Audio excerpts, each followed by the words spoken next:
Além da vida, um encontro semanal com a doutrina dos espíritos, codificada pelo ilustre pensador francês Allan Kardec. Um momento de meditação, um momento de reflexão, um momento de luz. Além da vida, uma mensagem de esperança para um novo amanhecer. Todos os domingos, às 8h30 da manhã, aqui, na Rádio Londrina.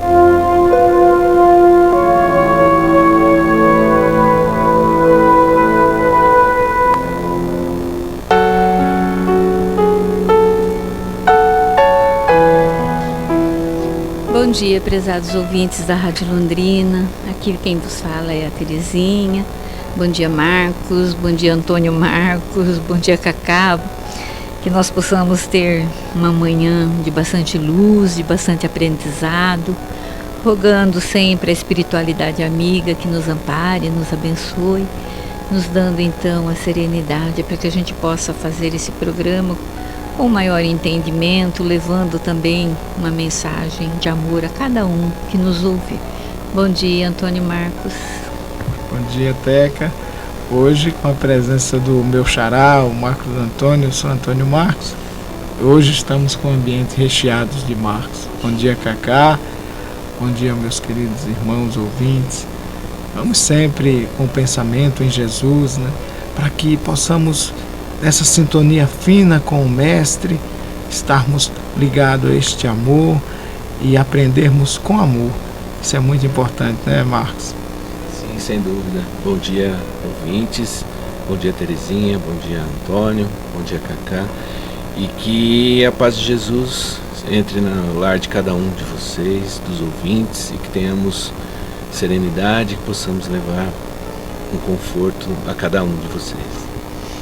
Como primeiro momento, então, como nós sempre fazemos, a gente vai passar para o momento espírita, quando vai nos falar sobre ter e ser. É um desafio muito difícil, dizia aquela senhora de cabelos nevados pelo tempo, falando do convívio entre pessoas com diferentes objetivos de vida. Comentava que quando se casara, imaginou que seria fácil fazer o companheiro ver o mundo com outros olhos. Porém, a realidade na sucessão dos dias foi mostrando que as mudanças somente acontecem quando as pessoas querem. Ela fora professora e se entregava de coração ao trabalho voluntário, auxiliando os demais a enfrentar a vida com alegria. Seu companheiro, no entanto, era comerciante e seu sonho era a autorrealização no campo das finanças. Para ele, todos deveriam lutar pelas conquistas materiais para favorecer a vida na velhice. Por isso, cobrava dela mais colaboração na conquista de bens que pudessem constituir riqueza. Passados anos, idosa, ela lhe disse que desejaria cursar uma faculdade. Era seu sonho.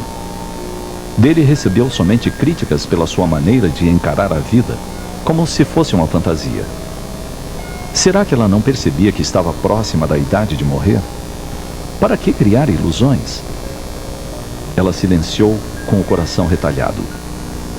Mais tarde, com os ânimos amenizados, ela lhe disse que a diferença de visão entre eles era somente de uma letra. E explicou: você sempre lutou por ter mais dinheiro, mais propriedades, mais títulos. Quanto a mim, o meu sonho era e continua sendo somente ser. Ser melhor, intelectual e moralmente.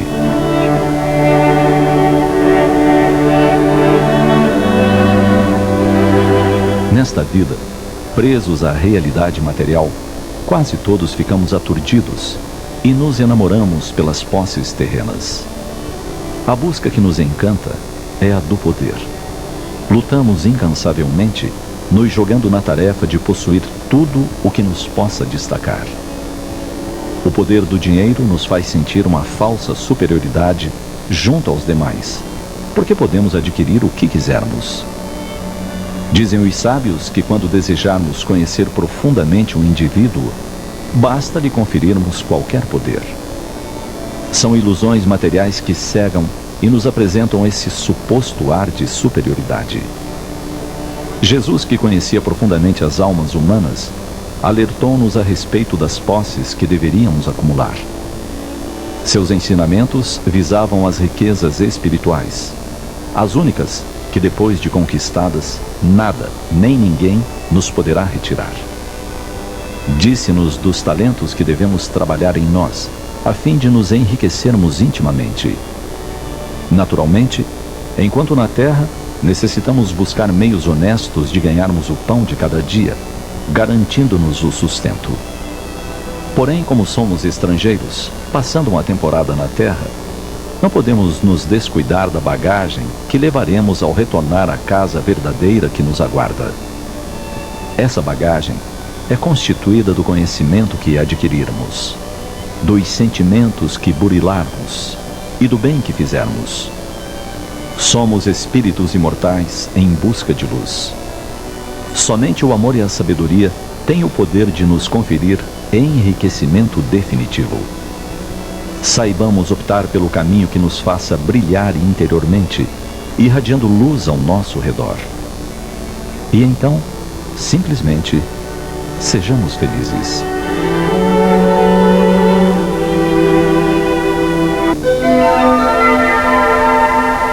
Os textos do Momento Espírita estão à sua disposição na internet. É só acessar momento.com.br.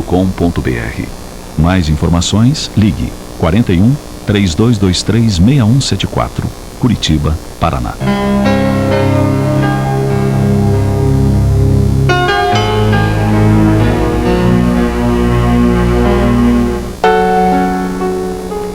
Tá aí a mensagem do Momento Espírita, bastante interessante e bastante atual, né? Porque hoje nós perdemos às vezes muito tempo da nossa vida em buscar, em ter, né? E não se preocupa muito em ser.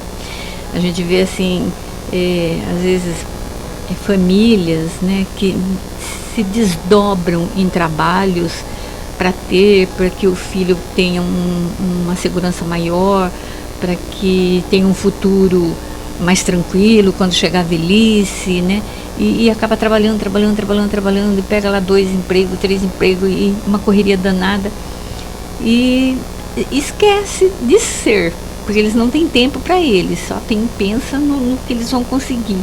E a gente não sabe, de repente, o futuro, ninguém sabe o que vai ser, né? E acaba, às vezes, nem usufruindo daquilo tudo que conquistou, de tanto que trabalhou, porque às vezes as doenças, né, provocadas, às vezes pelos excessos, acaba levando eles mais cedo e comprometendo ainda o espírito, né? E os jovens, gente, a cada um tem que se preparar eles mesmos para o seu trabalho, né? Os pais fazem a parte deles, mas os filhos também têm. Não tem que deixar para os filhos, porque os filhos nem vão valorizar aquilo que os pais deixaram. E enquanto falava aqui, eu estava me lembrando daquela passagem, né, do jovem rico, que Jesus convida ele para segui-lo, e ele tinha uma corrida de biga lá, e ele fala, Senhor, né, deixa eu participar daquela corrida, né, porque aí é o ter, né, o status, era o brilho, né, do orgulho de estar lá disputando uma corrida, aquela coisa toda. E Jesus fala para ele assim, mas venha. E ele fala, eu vou lá, vou fazer aquela corrida e depois eu te sigo. Mas acontece que naquela corrida ele acaba desencarnando. Então a gente vê assim que nós não sabemos o amanhã, né? Então vamos procurar ser hoje o melhor que nós pudermos ser, como fala no texto. Buscar sempre ser mais presente, ser mais companheiro, ser mais atencioso, ser mais amigo, ser mais filho, né, do que buscar ter, porque quando a gente partir nós não vamos levar nada mesmo, não é, Antônio? Exato, só vamos levar aquilo que conquistarmos de bom no nosso próprio ser. Isso ninguém nos tira, e isso não é posse material, né? E eu lembrando aqui, você falando disso tudo, a doutrina espírita nos ensina algo que é fundamental sobre a imortalidade da alma, é de que somos espíritos. Nós somos espíritos e estamos no corpo. E essa confusão muitas vezes ainda fazemos, achando que temos um espírito e somos o corpo. E na verdade nós estamos com esse corpo, assim como a veste, a roupa está no corpo, e nós não somos a roupa. Nós somos o corpo nesse sentido, fazendo essa comparação com a roupa. E quando fazemos a comparação corpo e espírito, nós somos o espírito e estamos experimentando a vida no corpo. Tudo é um experimento, tudo é experiência de vida, e experimentar a vida buscando os ensinamentos do Evangelho, essa alegria de conhecer o Evangelho através de Jesus, através da caminhada de Jesus. Aí nós aprendemos o quanto isso é importante, né? E a doutrina espírita é isso, né, Marcos? Exatamente. E essa lição ela é muito significativa, porque quanto sofrimento a gente tem pelos bens materiais, né? E que na verdade ele não vai te trazer a felicidade, a plenitude. A gente só vai entender isso quando a gente tem que passar os valores morais, é isso que a gente vai levar, né? E aí eu lembrei também do Chico, quando ele falou que a gente não juntar bens materiais aqui, e é uma lição de Jesus, né? Que os bens materiais eles enferrujam e apodrecem, quando na verdade o que a gente colocou dentro da nossa bagagem quando a gente deixar esse plano, né? A gente veio simples, ignorante, quanto que a gente conseguiu juntar em valores morais. Então olhe para quem está próximo, com amor, com carinho, se dedique a quem está próximo, que sempre vai estar junto da gente. É isso? Bem isso mesmo. Bom, vamos passar então para o texto, né, que nós vamos estudar hoje. Como vocês sabem, nós estamos estudando o livro Vida e Atos dos Apóstolos, né, que já faz um bom tempo que nós já estamos estudando esse livro. E hoje a gente vai falar sobre a propaganda na dispersão, Paulo na Antioquia. E eu vou pedir para o Marcos ler, Marcos. Vou pegar o seu aqui, que a letra é maior. Aqueles, pois, que foram dispersos pela tribulação que houve por causa de Estevão, passaram até Fenícia, Chipre e Antioquia, não anunciando a ninguém a palavra, senão somente aos judeus. Mas algum deles, que eram de Chipre e de Cirene, quando foram a Antioquia, falavam também aos gregos, pregando-lhes o Senhor Jesus. E a mão do Senhor Jesus era com eles, a um grande número dos que creram converter-se ao Senhor. A igreja em Jerusalém, tendo notícia disto, enviou Barnabé a Antioquia, o qual, quando chegou e viu a graça de Deus, se alegrou e exortava a todos a perseverar no Senhor com firmeza de coração, porque era homem bom e cheio de Espírito Santo e de fé. E muita gente uniu-se ao Senhor. Barnabé partiu para Tarso, em busca de Saulo, e tendo-o achado, levou-o a Antioquia. E durante um ano inteiro reuniram-se com a igreja e instruíram muita gente. Em Antioquia, os discípulos, pela primeira vez, foram chamados de cristãos. Isso aí. Isso é muito importante, né? Isso está no capítulo 6, versículo 19 a 26, essa leitura. Vamos fazer aqui uma retrospectiva, né? Isso mesmo. Quando eles falam assim que os cristãos, né, eles foram dispersos por conta daquela perseguição e da morte, depois da morte de Estevão, né? E a gente vai lembrar que lá no início, quando nós começamos a estudar o livro, os cristãos, né, eles formaram uma comunidade, né, que eles chamavam de comuna, a gente fala comuna. E eles formaram então uma comunidade. E nessa comunidade, Estevão era o pregador, vamos dizer, ele era o pregador desse grupo, ele mais parece que foram 7 que ficaram responsáveis pela pregação, e os demais então eram os dispenseiros, né? Se eu não me engano era isso. E eles faziam os trabalhos. Quando então Paulo começa com a perseguição, ele vai até a Casa do Caminho e acaba tendo um embate lá com Estevão e passa então a perseguir e prende Estevão. Aí Estevão vai para o Sinédrio, né? E ele faz lá a defesa dele lá no Sinédrio, mas mesmo assim ele não consegue se libertar. E ele então é condenado à morte por apedrejamento. Então, quando eles estão falando, e depois houve então a perseguição para os cristãos, aquela comuna então teve que ser, como dizer assim, desmanchada, vamos dizer assim, né? Ela foi dispersa, porque eles ficaram com muito medo por conta da forma com que eles estavam sendo duros nessa questão da perseguição. Então eles se dispersaram e cada um foi para um canto, e é isso que ele está dizendo aqui agora, ó. Aqueles, pois, que foram dispersos pela tribulação que houve por conta do Estevão, né, que depois Estevão é morto e tudo, eles passaram então para outros lugares anunciando então a palavra. Mas eles anunciavam a palavra somente para os judeus e não abertamente por conta do medo que ainda eles tinham dessa perseguição, deles serem perseguidos e tal. Outros então foram para outras localidades. E Chipre foi um lugar onde esses cristãos eles se estabeleceram por lá, e a mensagem de Jesus foi muito bem aceita ali naquela localidade. E dali outros cristãos saíram, e foi quando eles vão, então eles saem de Chipre e vai para Antioquia. Antioquia de Orontes, viu? Porque assim, na época de Jesus tinha 3 Antioquias.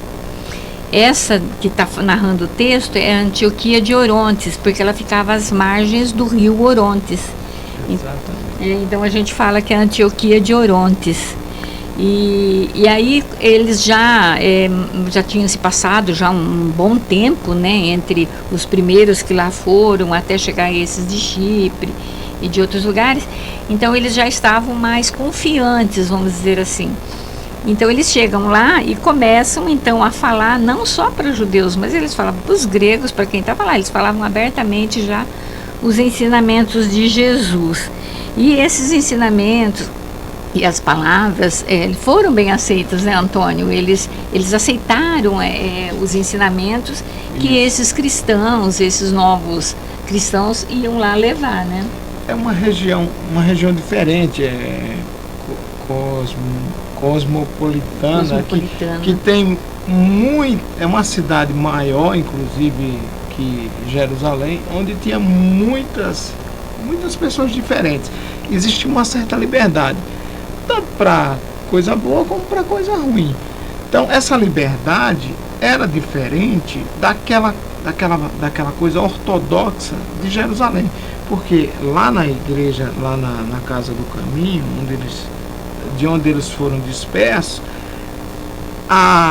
aquela ortodoxia judaica permanecia. E existia uma discussão muito séria na época, no período, né, que o Tiago, filho de Alfeu, que era um fariseu, né, ele tinha aquele conhecimento todo do judaísmo, e ele acreditava que muitos dos ritos deveriam permanecer na ideia cristã. Não era nem cristã, porque perceba-se que no final que é lá em Antioquia que eles foram chamados de cristãos. Porque essa ideia, a ideia que o Cristo trazia do amar os inimigos, até hoje essa região de Jerusalém não adotou, né? Tá aí os problemas que a gente pode ver entre a Palestina e o próprio Israel, né? Nós vamos encontrar os mesmos problemas no dia de hoje. Eles se consideram inimigos, e o ensinamento máximo dentro do cristianismo é amar o próprio inimigo. Jesus ensinou isso: se você quer ser perfeito, ama o teu inimigo. E essa ideia não vingou. É muito complicado. É uma ideia contrária do judaísmo. Do judaísmo. Né? Então, quando eles chegam lá na região da Antioquia, lá do Rio, né? Que esse nome é difícil de pronunciar. Orontes. Orontes, isso mesmo, Orontes é o nome mais difícil de pronunciar. Essa região é muito aberta, com muitas pessoas com ideias mais diferentes, e eu digo sempre que é para o bem ou para o mal.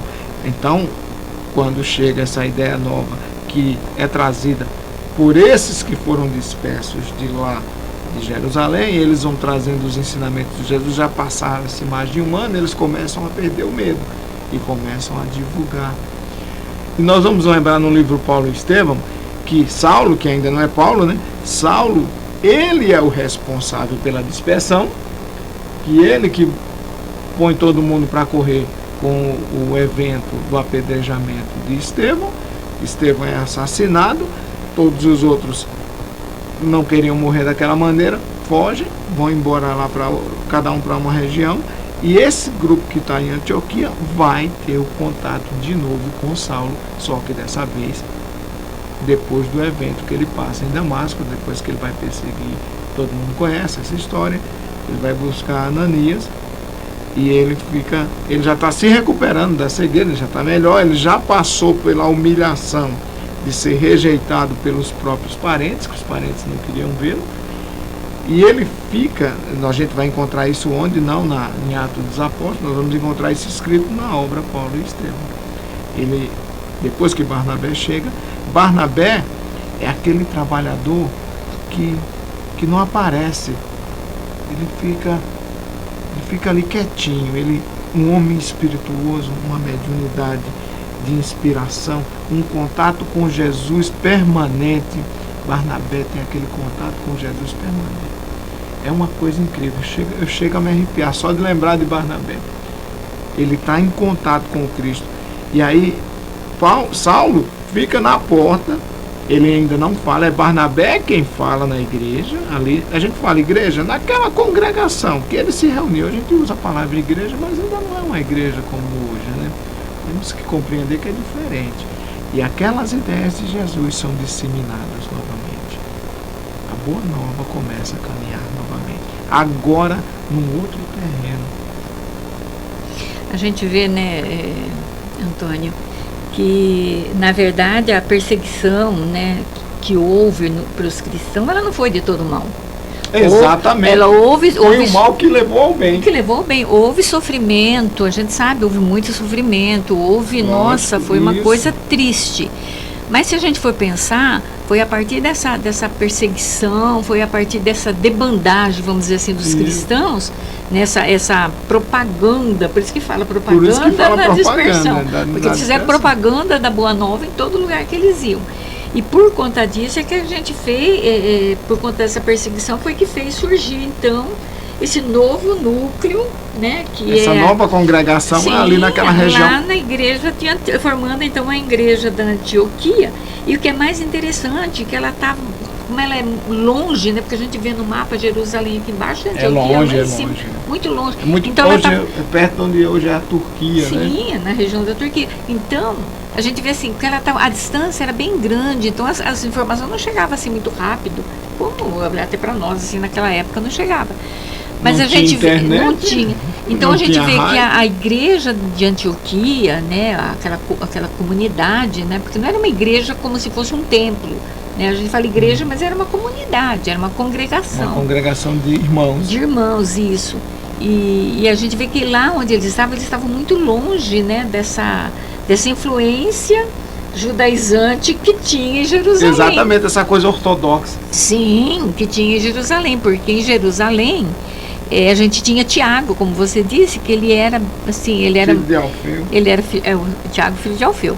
Ele tinha essa coisa do judaísmo, né? Ele era um fariseu. Ele era um fariseu, na verdade. E aí isso daí também não foi de todo ruim, porque o fato dele ser assim também ele tinha essa organização. Ele fazia um contraponto, eu acho, né? Eu acredito que ele fazia um contraponto porque assim, os fariseus, né? Eles permitiam então que eles trabalhassem, tudo. Exato. É óbvio que eles cobravam em cima disso que se tivesse os ritos, né? E Tiago era muito Como se aquela circuncisão. nova ideia fosse uma filial, Sim, uma ideia que fosse filial do próprio judaísmo. sim. E daí o que acontece? Eles tinham que só podia assistir às pregações quem era circuncidado. Exato. Não podia comer nada impuro. Tinha que ter os ritos. Então era o contraponto. Quer dizer, eles davam, mas eles também recebiam. E para Tiago isso daí era muito natural. E ele era um defensor disso, né? Exato. Tanto que houve um embate muito grande de Paulo com Tiago exatamente por conta da circuncisão. Isso. E Paulo consegue, olha só, Paulo era danado, né? Ele conseguiu então que Tiago fizesse uma exceção para que os gentios lá da Antioquia não precisassem fazer, abolisse essa coisa da circuncisão. Porque ele não acreditava Ele não nisso. acreditava, ele falava que o importante era a fé. A Exato. fé era importante. Isso daí era uma coisa secundária. Mas Tiago, ele até cede nesse ponto da circuncisão, mas ele fala que então eles teriam que pelo menos seguir os ritos. Na obra de Paulo e Estevão, nós vamos ver como Tiago, lá no final da obra, quando é recebido por Jesus, ele mostra todo o equívoco dele e tal. Sim, E ele se arrepende tudo. Mas é aquela história, né? Era a função dele, né? Sim, ele estava ali, ele fazia aquilo, assim como Paulo, Saulo, na verdade, acreditava naquilo que ele fazia. Quando Isso ele antes, defendia quando as ele era leis de Saulo, Moisés, quando ele era Saulo. ele defendia. E Tiago fazia a mesma coisa, ele defendia isso.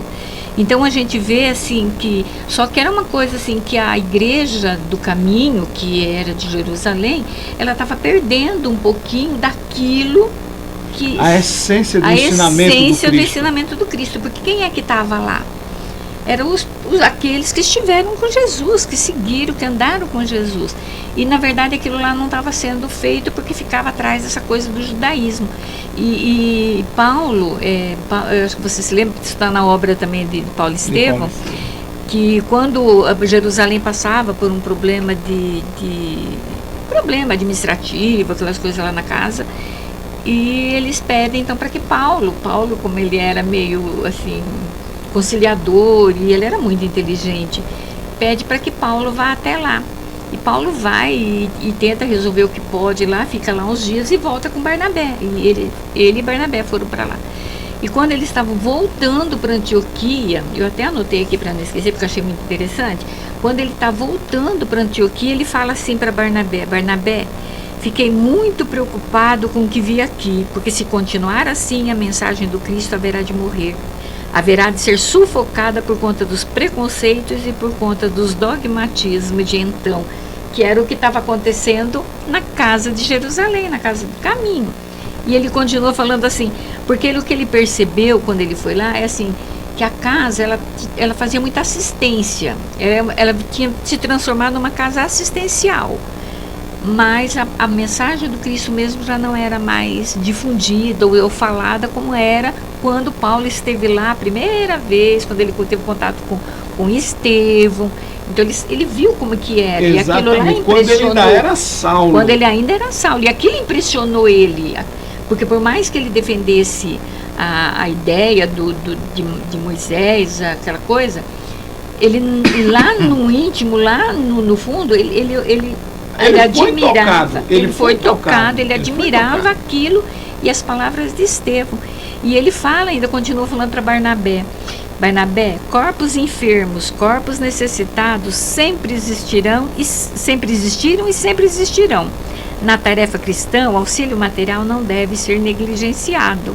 É importante, mas em primeiro lugar, Barnabé, deve ser a iluminação do Espírito. Então, era uma coisa que Paulo defendia bastante e era uma coisa que estava acontecendo lá na Antioquia. Era diferente. A igreja de Antioquia, ela tinha liberdade de pensar, ela era uma coisa assim, um cristianismo mais puro. E enquanto que a de Jerusalém ela era mais dogmática, ela era mais voltada para o farisaísmo, para o judaísmo, ao pé da letra. Essa ortodoxia. Então era uma igreja mais ortodoxa. Isso. A expressão de Paulo, que nós temos que ele fala: a letra mata e o Espírito vivifica. Nasce justamente desse contato. Exatamente, exatamente. Então a gente vê que e aí o Caibar, Caibar é muito, né? Caibar também, né? é fantástico. E Caibar, ele vem falar a respeito disso daqui, porque a gente vê também lá no livro Paulo Estevão, que quando a igreja de Antioquia então estava lá naquela, estava nascendo ainda, né, mas já com uma visão de prosperar, então Simão Pedro, então o que ele faz? Ele manda quem para lá? Barnabé. Sempre Barnabé. Barnabé. E engraçado que eu estava olhando e quando eu estava pesquisando, a gente vê assim que no livro do Atos dos Apóstolos e não mesmo, se fala muito de não Barnabé. se fala muito de Barnabé. Não. É só pouco, fala pouco de Barnabé, mas Emmanuel no Paulo Estevão Emmanuel resgata isso. Ele fala bastante de Barnabé no livro Paulo Estevão. E aí a gente até entende mais ou menos o porquê que acontece, porque houve, né, aquela separação de Barnabé e Paulo por conta de João Marcos, né? Ah, sim. Por causa de João Marcos, porque olha só que coisa mais interessante, gente. A gente vai estudando isso aqui, pesquisando, e as coisas vão ficando tão assim. O Marcos pode entrar na conversa, viu? E aí, a gente aqui está conversando. E aí, o que acontece? Olha, Barnabé era tio de Marcos, João Marcos, que Marcos é o que fez o evangelho, que na sequência conta o segundo evangelho, né? Mas na verdade foi o primeiro. É a primeira. Na verdade foi o primeiro evangelho de Marcos. Isso. Então Barnabé era tio de Marcos e irmão de Maria Marcos, que conviveu com Jesus. Olha só. Se Barnabé não viu Jesus, que pode ter acontecido isso, mas ele tinha essas duas pessoas do convívio dele. Sim. Que teve intimamente ligado a Jesus. Então, e nessa e Barnabé, ele faz, né, fala para a irmã, né, que ia cuidar de João Marcos, ia levar ele e tudo. E numa das viagens ele vai levar João Marcos, e Paulo é contrário a isso. Ele acha que não deveria levar, e aí eles não brigam, não há uma briga, nada, porque eles são irmãos, eles se amam, mas eles se separam. E aí Barnabé vai com João Marcos para um lado e Paulo, me parece que vai com Tito, né, para outro, Tito. Não lembro. Ele vai com outra pessoa. É quando vai começar essas viagens. Aí ele vai com outras pessoas. E aí, nesse inteirinho todo, é quando Lucas entra na história. Então, Lucas narra aquilo que Paulo ditava para ele. Por isso que Barnabé... Que em Atos, Barnabé vai aparecer pouco. Aparece pouco, porque Paulo falando e ele escrevendo e aparece pouco. Mas Emmanuel resgata isso, porque Barnabé, ele era um conciliador, ele era uma pessoa assim de bom senso, tanto que quando Paulo vem lá do deserto de Dan, depois que Gamaliel morre, ele vai na casa do caminho pedir, né, encontrar com Pedro, e eles não atendem. Ele é rejeitado. Eles não atendem porque tem medo, né? Aquilo que Tiago fala, né? Vai colocar o lobo no meio do redil, né? Nas ovelhas não dá, então eles rejeitam. Mas Barnabé disse: eu já testei, ele mudou. E aí Pedro manda Barnabé ir lá. Esse jeito conciliador. Ele era conciliador. E ele vai e ele fala assim: não, esse daqui não é mais aquele Saulo, porque demora ainda para ele se tornar Paulo. Ele faz um bom... Essa mudança. Eu estava vendo aqui no livro do Paulo Estevão, demora assim para ele ser Paulo, porque até Barnabé foi que fala para ele assim: mas quando Ananias te batizou, você não trocou seu nome? E ele acha ainda que ele não deve trocar o nome dele, ele só muda uma letra. Isso é uma exigência dele particular. Ele se cobra muito. Sim. O próprio Saulo se cobra muito. E aí quando ele se vê modificado, aí ele muda. Demais da conta. E aí Caibar vai dizer aqui assim, ó: a congregação de Jerusalém que era mais forte. Aí eu te pergunto, mais forte como? É mais forte no sentido de que ela tinha esse conhecimento ortodoxo e eles tinham mais, vamos dizer assim, habilidades na oratória. Eles eram muito hábeis. Era mais forte nesse sentido, eu vejo. Somente nisso daí. E porque também era ali na igreja na congregação, né, ali de Jerusalém, é que estavam aqueles que conviveram com Jesus e tinham os ensinamentos de Jesus. Ela era forte nesse sentido.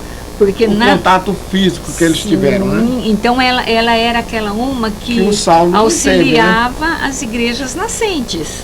Né? Ela dava as orientações, porque eles tinham todo o ensinamento de Jesus, conviveu com Jesus. Então ela era forte nesse sentido.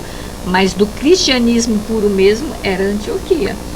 Do cristianismo puro era a igreja de Antioquia. Então não é que ela era mais forte porque ela era dominada. Não. É porque ali estava as pessoas que tinham conhecimento, eram umas pessoas que podiam, né? Onde tinha, é como falar assim, eles eram como se fosse um gestor, né? E aí eles ajudavam. Mas é aquela as outras ideia, igrejas é aquela nascentes. ideia que hoje existe. Nós trazendo para os dias de hoje, isso é muito importante, porque o Espiritismo não tem essa ideia de igreja com hierarquias.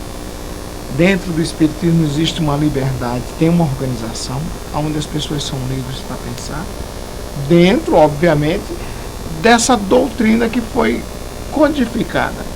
Mas esse ensinamento, como o próprio Kardec dizia, ele dizia assim que se espalhasse em pequenos grupos. A ideia do Kardec é muito parecida com o inicial, o cristianismo, exatamente, né? com essas ideias. O Saulo tinha essa mesma percepção. Pequenos grupos. Porque menos pessoas é mais fácil de você transmitir uma ideia e as pessoas absorverem com mais pureza.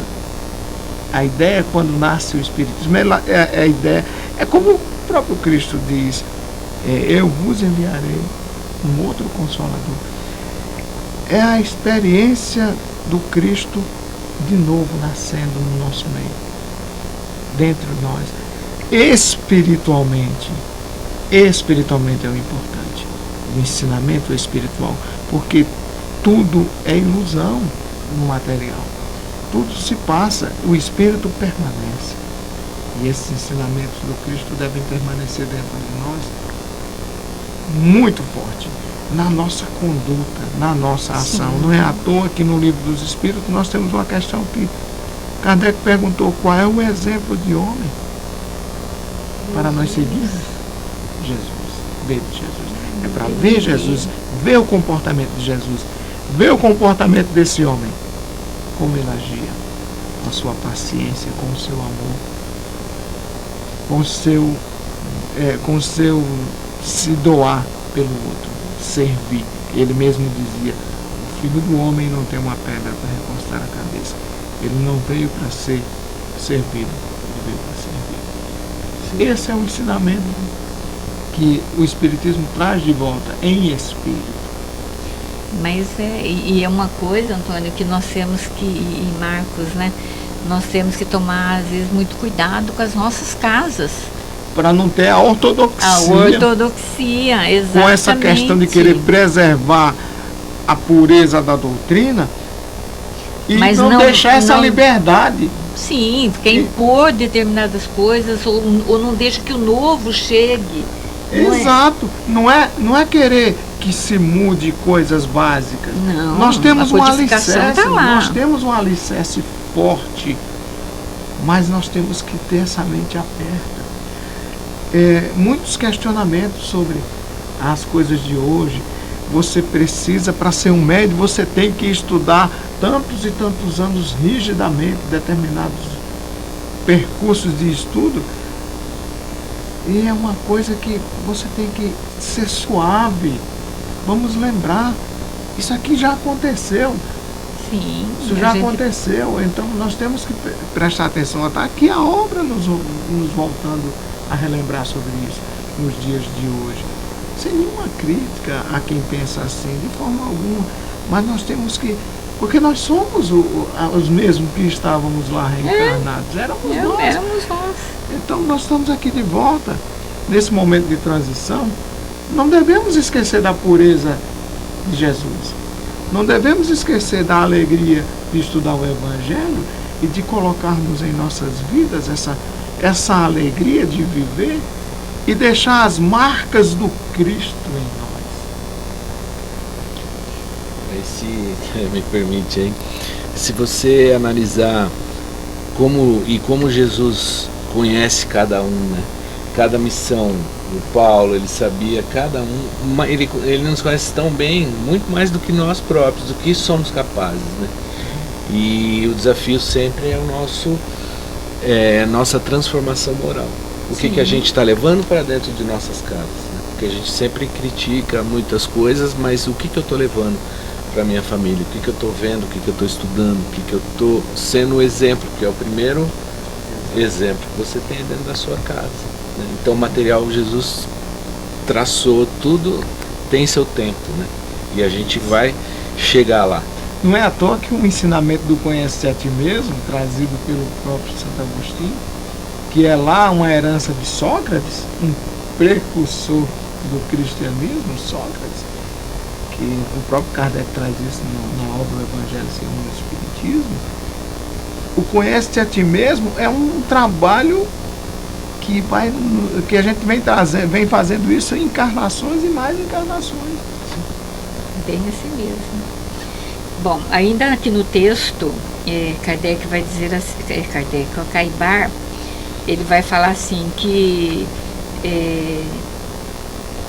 Barnabé, ele vai em busca de Paulo, em Tarso, em busca de Paulo, né? Porque a igreja de Antioquia, ela estava bem estruturadinha, então, assim, mas o problema que existia na cidade era grande. Isso. Né? Então existia muito, até aqui no livro, eu separei aqui no livro Paulo Estevam, muito bonito, eu achei o texto, que dá para a gente entender bem. Então eles falam assim que o ex-levita de Chipre, porque Barnabé era de Chipre, e ele fala, encontrava-se em Antioquia abraços com sérias responsabilidades. A igreja ali fundada reclamava a cooperação de servos inteligentes, inúmeras dificuldades espirituais a serem resolvidas, intenso serviço a fazer. A instituição foi iniciada por discípulos de Jerusalém sob o alvitre generoso de Simão Pedro. Então a gente vê que, assim, por mais que as coisas estavam andando muito bonitinho, muito redondinho, tinha o cristianismo, tudo, mas tinha os problemas também. Problemas sociais. Sim, né? porque aquele pessoal lá, eles eram dados a festas, a tanta coisa essa vida ilusória que sim, até hoje a gente tem. Que ainda a gente tem. Então, para arrumar tudo aquilo lá, ele precisava de mais ajuda. E é quando Pedro, então, já dá uma luz a Barnabé, busque Saulo. Porque ele sabia que Saulo, ele tinha uma inteligência, ele era muito inteligente. E Saulo... E era determinado. Ele tinha pulso, quando ele queria ele ia, ele fazia. E Pedro fala, busca Saulo. E Barnabé vai buscar Saulo, então, lá em Tarso, porque ele estava em Tarso, porque ele tinha ido tentar se restabelecer lá com a família, pais, com né? os pais. Mas também o pai não o aceita, porque ele também já estava... Ninguém aceita mais. Ninguém. Paulo ficou uma situação muito triste, né? Porque ele ficou sem casa, na verdade, né? Os cristãos tinham medo e os romanos lá não os queriam, porque ele achava que ele era um traidor. Então a gente vê que quando Paulo vai para Antioquia, para essa igreja, ele tendo o pulso, inteligente, tudo, ele ajuda Barnabé. Mas quem era o pregador era Barnabé no início é o pregador e Paulo está ali recebendo. Paulo era fazia aquele trabalho de acolhimento. Como é que hoje a gente chama o trabalho de assistência, não? Como é que é? O acolhimento fraterno, não é? O atendimento fraterno. Ele fazia o atendimento fraterno. Ele fazia o atendimento fraterno.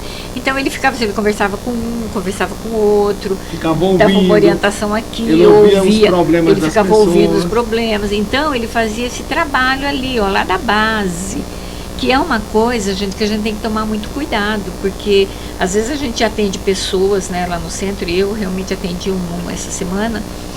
E eles querem entrar, mas eles não querem estudar, participar de um estudo. Não. Eles já querem, ou querem a solução do problema, ou eles se acham, eles é um médium e eles já querem estar lá na mesa mediúnica. Eles querem estar lá trabalhando. Eles vão trabalhar, mas vai chegar a hora dela. Mas começa por baixo, vai frequentar a casa, entra num estudo. E paralelo ao estudo, ele já vai fazendo o trabalho dele na mediunidade, desenvolvendo a mediunidade, trabalhando a mediunidade dele. Mas a gente não pode chegar querendo já o topo, né? Olha, Saulo, quem era Saulo? Um doutor da lei, um rabino, ele seria o continuador lá, substituindo Gamaliel. Então era uma pessoa que tinha um conhecimento, tinha tudo, e no entanto... Estava sendo preparado para ser esse general. Sim, e o que ele faz? Ele vai lá e fica assim, olha, conversa aqui, conversa ali, para depois ele ser um tribuno, ir lá na tribuna e falar. E ele Mas mesmo levou um tempo. Ele mesmo tinha consciência de não ter essa segurança. E essa segurança nós adquirimos com o tempo. Com o tempo, é lógico. Com a experiência, você vai adquirindo segurança. Você estuda, você aprende, você já tem conosco. Nós já temos conosco muitos princípios. O princípio da modéstia a gente tem conosco, às vezes você já nasce com isso.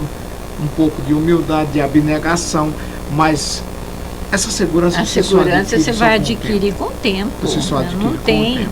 Então a gente tem que aprender. André Luiz mesmo, né? Quando ele desencarna, ele vai lá limpar chão. E ele era um médium, um cientista. E ele vai limpar chão. Então, às vezes, a gente acha assim que se a gente vai numa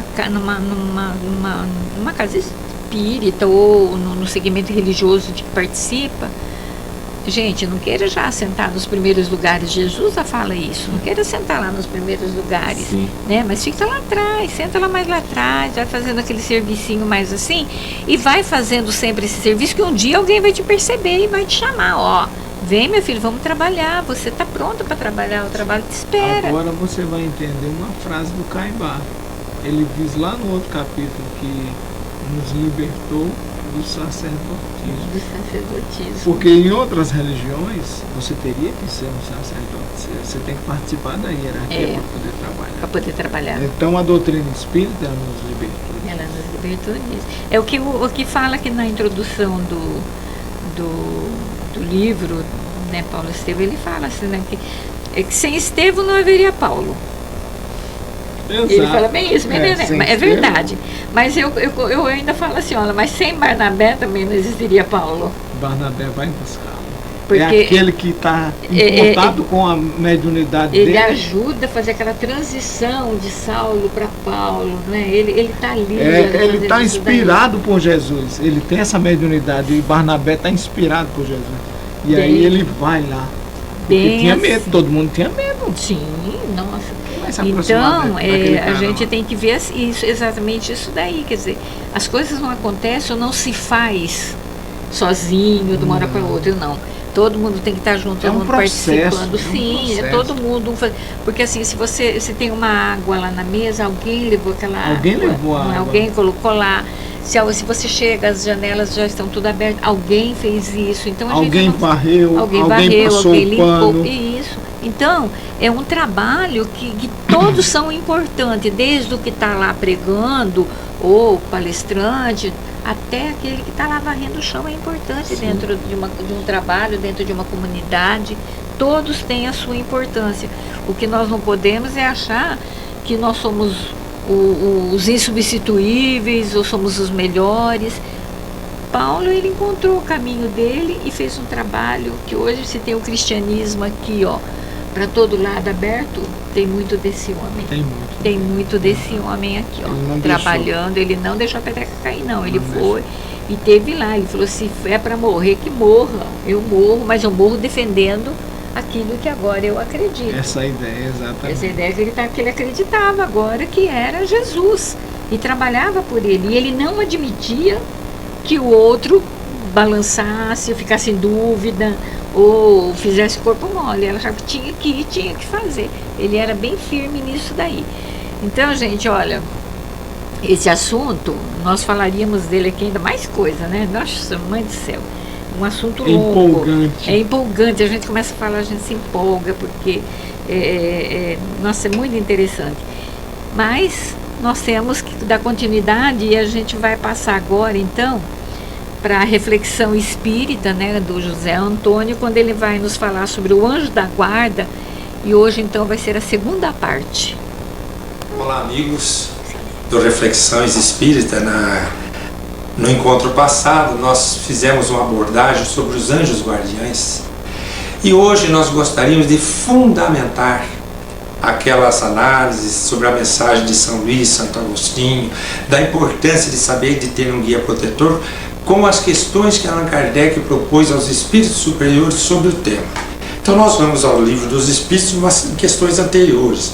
Na questão 489, Allan Kardec pergunta: há espíritos que se liguem particularmente a um indivíduo para protegê-lo? E os espíritos respondem: há o irmão espiritual que chamais de bom espírito ou bom gênio, no caso como tema, anjos guardiães, anjo da guarda. Aí Allan Kardec pergunta: que se deve entender por anjo guardião? E os espíritos superiores respondem: o espírito protetor, pertencente a uma ordem elevada. A gente é importante ter sempre em mente isso. Eles vão dizer aqui no texto, mais na frente, que mesmo um criminoso, mesmo nos lugares de devassidão, há espíritos elevados responsáveis por cada um que ali está, embora perdido, que não ouçam os conselhos que eles dão. Outra questão: qual a missão do espírito protetor? Questão 491, estou na sequência. A de um pai com relação aos seus filhos, de guiar o seu protegido pela senda do bem. Então a missão é encaminhar sempre para a evolução o seu pupilo, vamos chamar assim, auxiliá-lo com seus conselhos, consolá-lo nas suas aflições e levantar-lhe o ânimo nas provas da vida. Nós havíamos comentado a frase de São Luís, de Santo Agostinho, quando eles falam dar ânimo, dar força nas horas difíceis, aconselhar. Então veja quanto ensinamento em cada resposta. Aí Allan Kardec ele vai aprofundando a pergunta. O espírito protetor se dedica ao indivíduo desde o seu nascimento? E os benfeitores respondem: desde o nascimento até a morte, e muitas vezes o acompanha na vida espiritual depois da morte, e mesmo através de várias experiências corpóreas, que mais não são do que fases curtíssimas da vida do espírito. Veja se não é consoladora essa doutrina. Aí vamos mais à frente. O espírito protetor fica fatalmente preso à criatura confiada à sua guarda? Frequentemente sucede que alguns espíritos deixam aquela posição de protetores para desempenhar outras missões, mas nesse caso outros o substituem. Quer dizer, o indivíduo nunca fica sem uma orientação. Nessa questão me recordei de um fato da vida de Chico que me marcou muito. Uma vez perguntaram para Chico sobre Manuel, seu guia, se Manuel era um guia que estava sempre presente. E Chico confessou que uma vez ele esteve por mais de um ano ausente como guia. Vinha às vezes visitá-lo, que foi lhe dar uma missão em terras distantes aqui no nossa terra, no nosso mundo, no nosso orbe, que ele se ausentou, mas outro ficou no lugar dele acompanhando todas as tarefas de Chico e o seu dia a dia. Então, representando bem, dando o exemplo dessa questão que Allan Kardec propôs da resposta dada pelos espíritos. Se o espírito que nos guia, por ser um espírito elevado, ele pode ser convocado para uma outra tarefa, outro automaticamente já estará substituindo, de maneira que o indivíduo nunca fique sem o amparo de alguém. Aí pergunta Allan Kardec. Então eu já estou na questão 494. 495. Poderá dar-se que o espírito protetor abandone o seu protegido, por este se mostrar rebelde aos seus conselhos? Olha como a pergunta é importante. Você imagina se ser guia de uma pessoa que nunca te ouve, que sempre segue o caminho oposto daquele que você sugere, que você indica, que é uma causa difícil. Bom, Em primeiro lugar, nós temos que pensar, se é um espírito elevado, naturalmente ele sabia que o espírito que ele iria orientar aqui na vida física não seria fácil. Então ele vem bem mais preparado para poder se adequar a esse relacionamento difícil. Mas dizem os espíritos superiores, afasta-se quando vê que os seus conselhos são inúteis. Que mais forte é no seu protegido a decisão de submeter-se à influência dos espíritos inferiores. Então ele ficou sem espírito protetor, mas não o abandona. Olha a continuação da resposta. Não abandona e sempre procura se fazer ouvir. É o homem que está nos seus ouvidos. Então nós nunca estaremos, mesmo quando rebeldes, mesmo quando seguindo outros caminhos, que o nosso benfeitor não tem acesso à nossa alma. Ele pode estar afastado porque nós o afastamos, mas nunca distante da sua tarefa, da sua missão.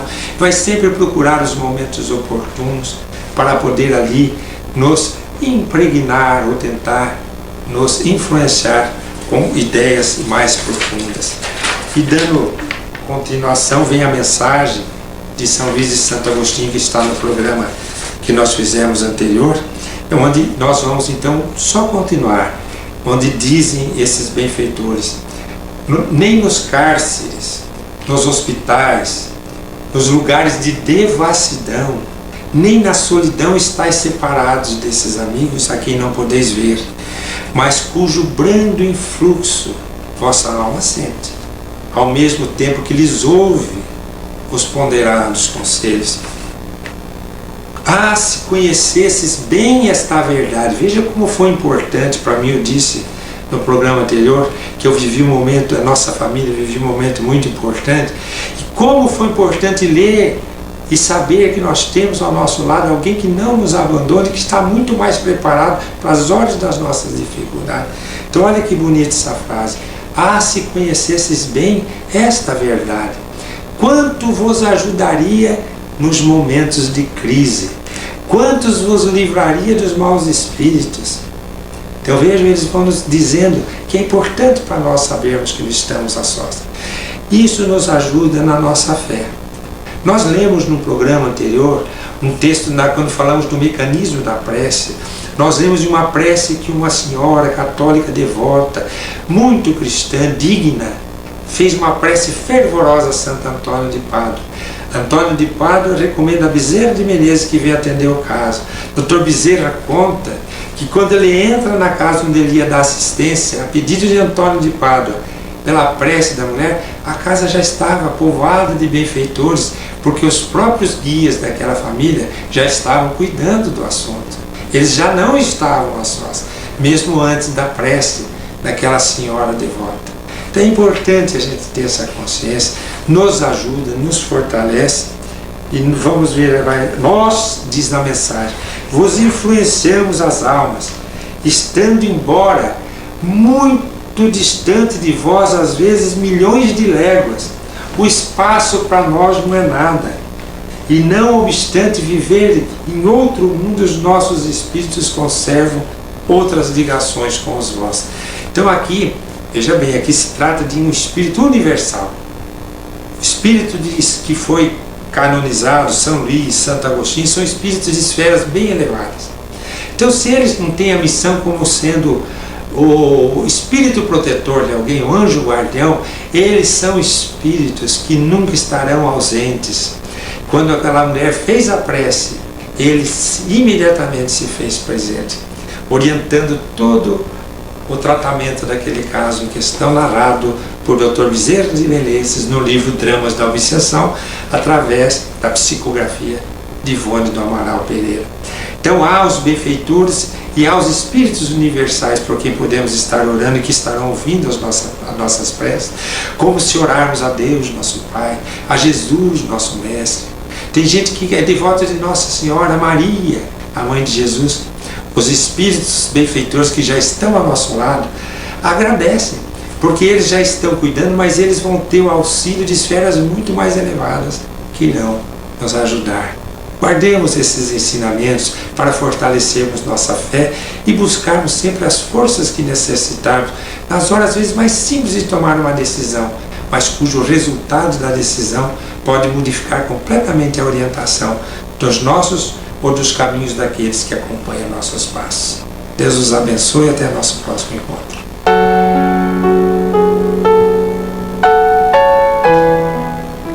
Tá aí, queridos ouvintes, a mensagem da reflexão espírita. E nós vamos então já nos despedindo de vocês, né? Tinha tanta coisa ainda para falar, mas o tempo não permite. Mas nós voltaremos no terceiro domingo do próximo mês. Um bom domingo a todos, uma semana de muita paz, de muita luz, muito Jesus no coração. É isso aí, meus queridos irmãos. Vamos aproveitar o domingo para estarmos juntos daqueles que nós amamos, daqueles que são mais próximos, que são os nossos familiares. Deus abençoe a todos, um bom domingo. Agradeço mais uma vez a oportunidade, espero que todos estejam bem, sempre com Jesus, pensamento positivo, e vamos seguir em frente. Que Jesus nos abençoe. Muita paz a todos.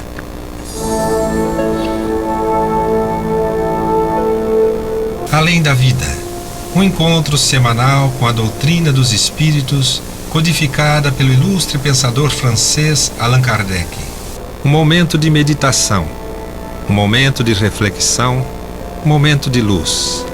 Além da vida, uma mensagem de esperança para um novo amanhecer. Todos os domingos, às 8h30 da manhã, aqui, na Rádio Londrina.